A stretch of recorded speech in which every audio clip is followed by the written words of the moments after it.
I shall conclude with an ancient story.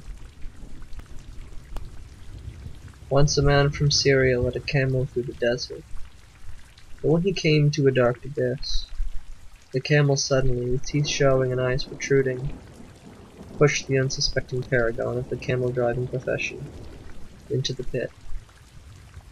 The clothes of the Syrian were caught by a rose bush, and he was held suspended over the pit, at the bottom of which an enormous dragon was waiting to swallow him.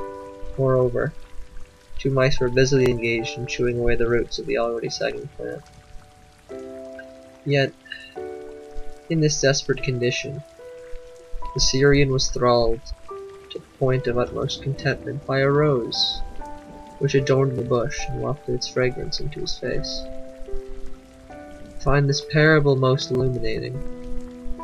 We are all men hanging on the thread of a few rapidly vanishing years, over the bottomless pit of death, destruction, and nothingness.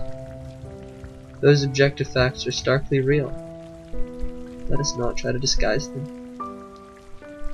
Yet I find it marvelously interesting that man's consciousness, his reason, and his passion can elevate these routine, objective external events at a moment of lucidity and feeling to the status of a personally appropriated ideal.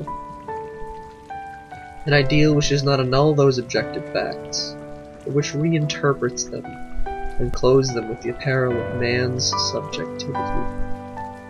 It is time once again to speak personally. What your situation is, I cannot say, but I know that I am that Syrian, that I am hanging over the pit.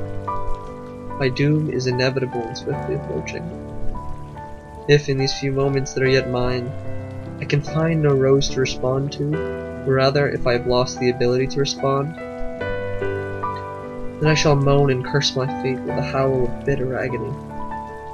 But if I can, in these last moments, respond to a rose, or to a philosophical argument or theory of physics, or to a Scarlatti sonata, or to the touch of a human hand, I say, if I can so respond, and can thereby transform an external and fatal event into a moment of conscious insight and significance, then I shall go down without hope or appeal, yet passionately triumphant, but with joy.